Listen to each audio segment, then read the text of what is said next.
This week, we are going to spend some time thinking about planning learning experiences. Our journey will really encompass a wide range of elements essential for any educator. We have to think about annual objectives, about developing meaningful assessments, and designing interactive learning experience. But first, let's discuss the importance of crafting precise annual objectives.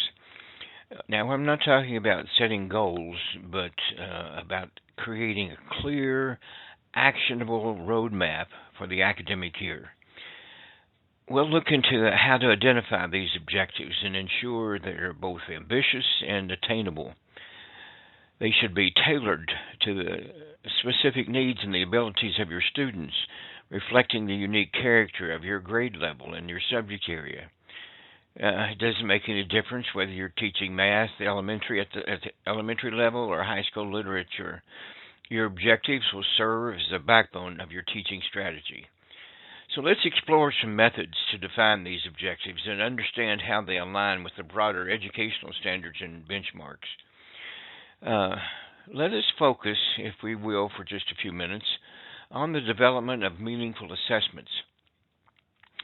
In today's educational landscapes, assessments are not just tools for grading, but really very powerful instruments for gauging student understanding and progress. Let's explore how to create assessments that are not only aligned with your teaching objectives, but also in providing real insights into student learning. This will help us to understand the difference between formative and summative assessments. You remember we talked about that just last week or week before, the difference between summative and formative, and so you already know what that is. We know when and how to use both of them effectively. We also need to experience and discuss alternative assessment methods. This would include project-based learning and other things typically like that really do cater to the diverse learning styles. But crafting objectives and assessments is really only part of the equation. The heart of our module or the heart of our discussion really lies in designing an interactive and engaging learning experience. It's so very important. What is so very important are the activities that students are engaged in order to promote their learning. So, we should explore various strategies, traditional lectures to more innovative and student centered approaches like flipped classrooms and collaborative projects. Our goal for this module is to help you to understand about the tools and the techniques you could use to create these varied experiences. There is a recurring theme that I hope that you will catch and pick up on whenever we talk about the alignment of curriculum goals and classroom assessments and instructional approaches. This alignment is crucial for ensuring that our educational efforts are coherent and effective. So today, let's think about the alignment throughout the academic year, ensuring that each element of our teaching is interconnected and reinforcing the others. So we hope that this module will provide you a comprehensive understanding of how to plan learning experiences. And by the end of this course, the end of this particular module, you'll have gained valuable lessons and knowledge that will empower you to create a more dynamic, engaging, and effective learning environment for your own students. I so much look forward to including the discussion about this, and hope that you will hold on to your hats because the educational journey is just getting ready to start. And so, let's take a closer look on how to effectively integrate our learning experiences into the broader curriculum. Now, we're not simply talking about standalone lessons, but we're really hoping that we can get to the point where we understand how each of the pieces of the puzzle fit together. and to form our own teaching strategy. And so we've talked about scaffolding in the past, and of course, scaffolding is where we build upon previously learned information, and that I think helps to lead to better understanding. So, in thinking about the curriculum, that's really just a framework. And within that framework are individual elements, and they include objectives, assessments, and instructional practices. So think about that these are building blocks that will support the overarching themes and outcomes of the curriculum. But it's also very, very important that these blocks are not isolated units, but as a part of a dynamic and interconnected system. Um, if you will, think about what our objectives want or what they are. The content and the skills of the students need to learn by the end of an academic period. These really need to dovetail seamlessly in with the broader learning outcomes defined for the course. Also, it's so very important to look at the assessments that we're using because the assessments are the result of those assessments tell us how well the objectives are being met and whether or not the students are assimilating the intended knowledge and skills. But it's not just about measuring. It's about using the information to inform our teaching practices, refining our approaches as they are needed. So, what does all this mean? Well, we need to explore a variety of strategies and pedagogies so that we can align both what our assessments are and our objectives. This alignment is key to ensuring that our strategies are not just innovative but effective and relevant to our students' learning journey. Sometimes we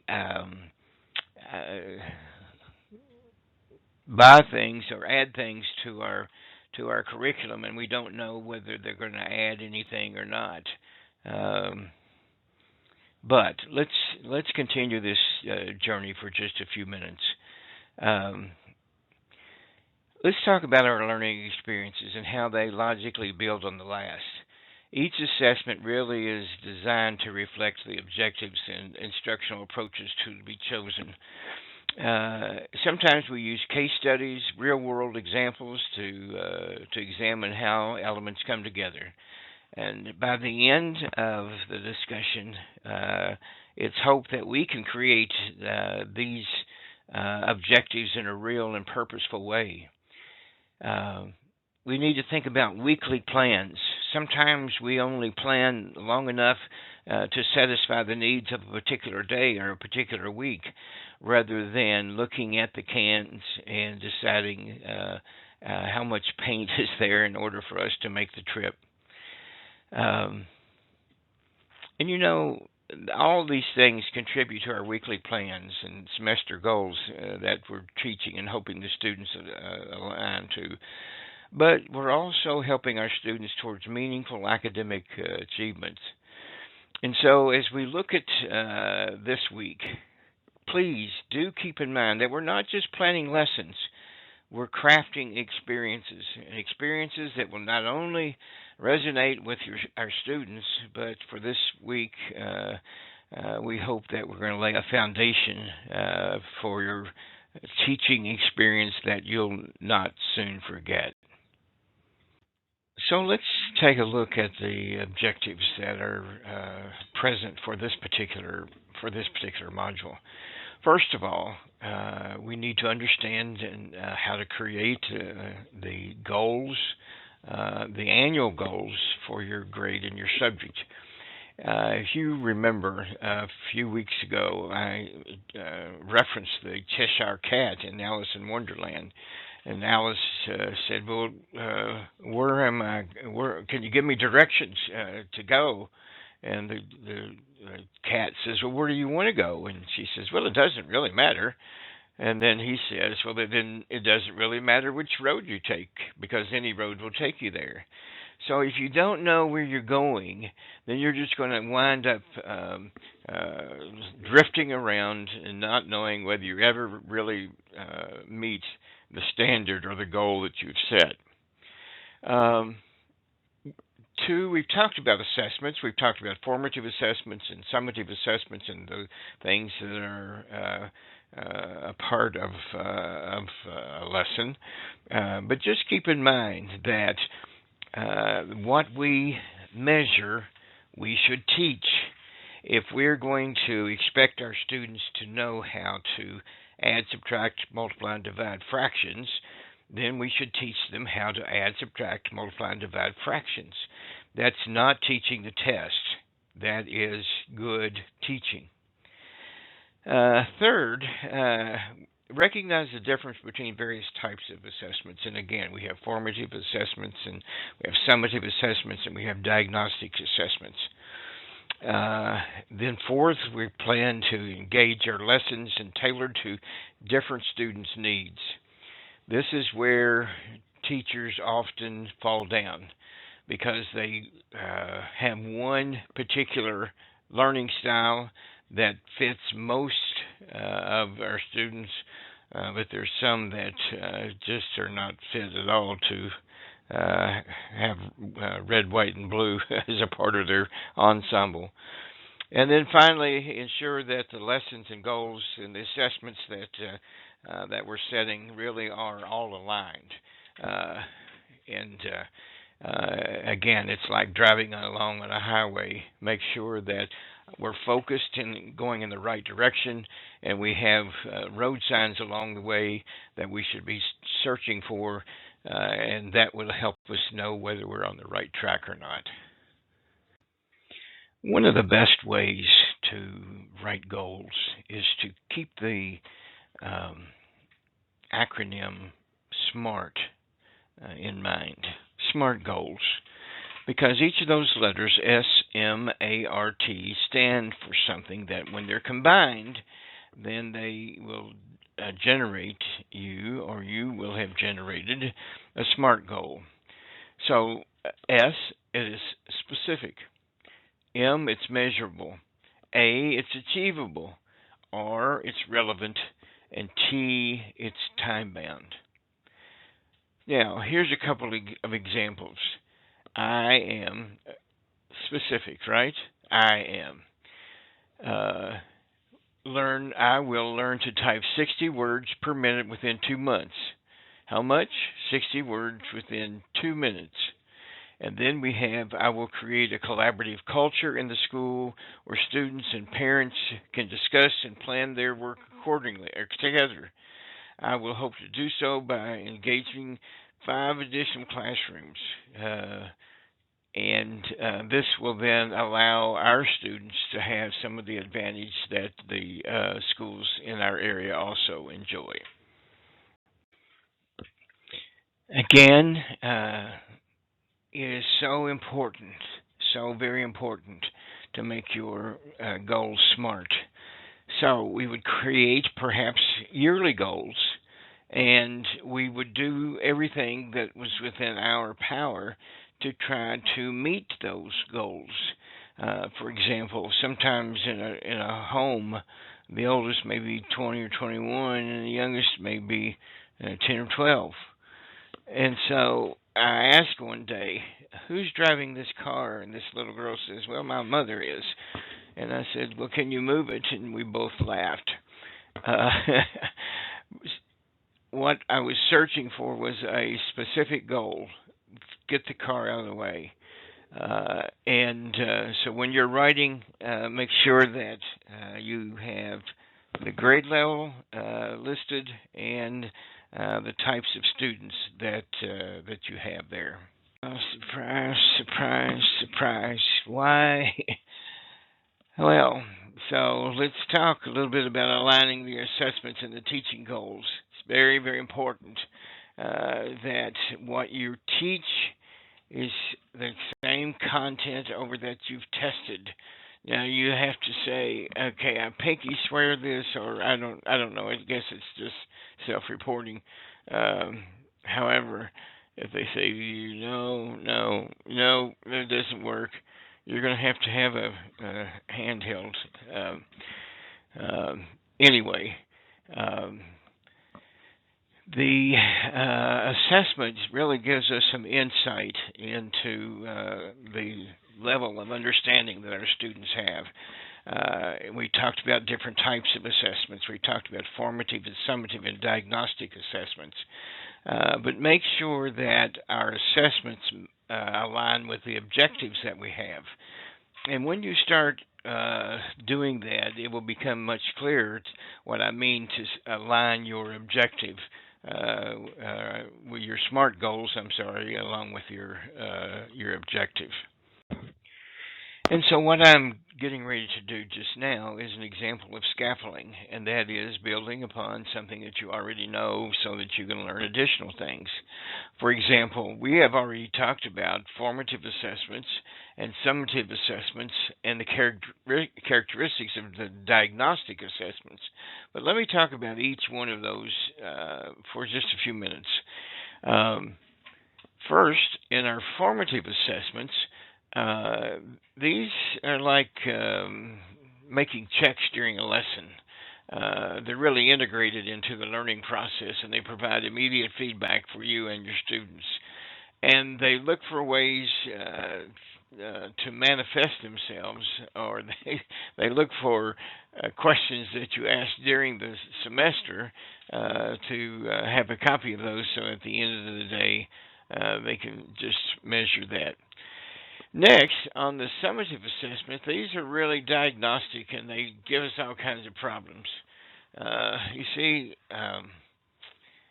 the summative assessment is the one that kind of summarizes the whether or not the students have learned, because by that time you will have had a number of experiences that have has allowed you to stop the car every once in a while and get out and enjoy. So whenever you do the assessments, make sure that whomever you're assessing is able to articulate the goal so that they can stay with this particular group. And we have the diagnostic assessments. Uh, so a diagnostic is really a test that diagnoses the strengths and the areas of concerns about our students. And the latter, the diagnostic assessments, are examples of those. There are not too many around, but just keep in mind that the overall goal of STAR uh, is really helping students to learn things, new ideas at the Arctic level. So let's think about tailoring our lessons to meet the diverse students' needs. In today's classrooms, there are really diverse ecosystems where each student brings a unique background. They have different learning styles, different abilities. And so, as educators, it's our privilege and really our obligation to honor this diversity by tailoring our lessons to reach every learner. This is not easy, but it is the essence of differentiated instruction that we adapt our teaching to meet the individual needs of every student. So, how do we do that? Well, first of all, you need to know what the unique needs of each of your students might be. You need to know their particular learning style. Sometimes we can do that through an assessment to learn their learning style, but most importantly, or usually, it's much deeper learning occurs whenever or as we work with students. And so, how do we differentiate? Well, one obvious way is to consider the role of technology. There's interactive software, there's online forums, there's the digital landscape. That so many things related to technology, or many ways related to technology that we can differentiate.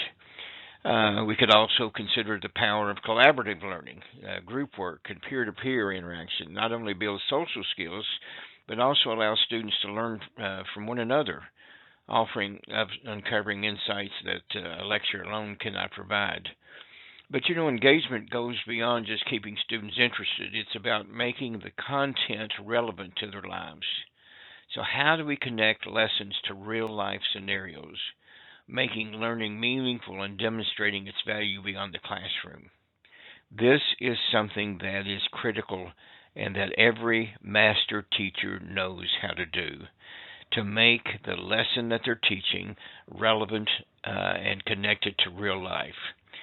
So the goal is not only to impart knowledge, but really more importantly, to ignite a passion for learning and to stir curiosity and to instill a sense of wonder. So reflect on how we can bring this spirit of engagement to our own teaching and to creating a learning environment where every student feels valued and inspired. So, what is this coherence in lessons and goals and assessment? What is this coming together, if you will, of these really very important major components in learning? Well, it really starts with planning learning experiences that align with our lessons, our goals, and our assessments. It's here that we see the convergence of all the educational intentions, the activities in the classroom, and the evaluations of our students. The alignment is really the linchpin of effective teaching. It's what makes the difference between disjointed learning episodes and a seamless educational narrative. When lessons, goals, and assessments are in harmony, then students experience a coherent learning path that's both understanding and predictable. So, what does this alignment look like in practice? Well, it starts with your goals, the destination of your student's learning journey. Every lesson you should plan a step on how or what the path is going to look like towards these goals and design activities with the intention and purpose in mind. The content delivered, the activities, and the discussion facilitate all the milestones along the way. And then we have assessments, typically formative assessments as we move along, and they provide us opportunities to reflect on the journey. How are we doing so far? You might remember back at the beginning of the semester that we talked about backward design. Start with the end in mind. And that is critically important whenever you are developing a curriculum. Whenever you're developing a curriculum, and then the activities related to meet the goals of the curriculum. Then there's the concept of mapping our curriculum. And mapping the curriculum is really connecting all the objectives, the lessons, and assessments on a timeline to visualize and check for alignment over the course of a period of time. And this visual representation can be a powerful tool whenever we become more strategic and more thoughtful in our planning. It is hoped that as you've been thinking about SMART goals and alignments and helping students to connect what you're doing in the classroom with real life, that this content, educational content, you can see the consistency and the logical learning experience for our students, the practical methods to check for and ensure alignment, and then ensuring that our teaching is not only effective but also purposeful and strategic. Let me talk about teaching, aligning our teaching for just a minute. One year, I was a superintendent in two different districts, and I asked my principals once if our teachers were requiring higher level thinking on their assessments, and they all said, "Of course they are." Well, I said, "Okay, good. Then at the next principals meeting, let's bring some of the teacher-developed assessments and let's see what it is that they're actually teaching or testing." And so they brought these assessments and asked each one of them, "Show me questions on your test that require higher level thinking." And they were quite surprised that most of the tests that they brought with them did not require any Now, a test should not have all higher level thinking questions, but it should have some. And so we worked with the teachers and we got them to incorporate higher level thinking requirements for each test. But then a strange thing happened. Um, I was in every classroom every week, no, once a month, because I handed everybody their paycheck once a month, and that allowed me to get into where they work. And so I remember going into teachers' classrooms and hearing them uh, teach, and they were still teaching at a lower level, but their assessments then, however, required the students to be able to analyze and diagnose something that's pretty high level. And so there was this mismatch. The teaching did not align with the assessment. The teaching was still done at the lower level of asking questions like when, what, and so forth. And the assessments were more analytical and asked questions like why, how do you know, and those sorts of things. So it's very, very important that everything that you do is aligned. And when that happens, then the learning experience for students is much greater.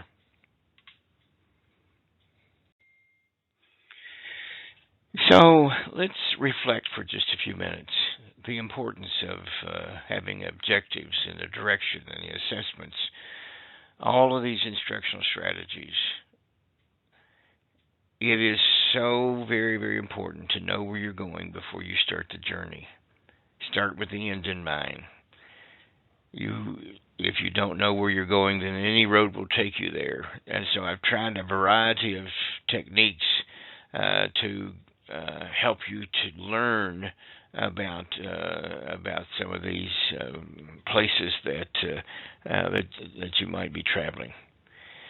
But what does all this mean? How do they align with one another? How do they serve the larger goal of the curriculum? Well, this really is a part of your planning process. So let the principles that we've discussed today illuminate your path, and let the passion for teaching and learning that you have be the force that drives what you create. Uh, so apply these concepts to your practice.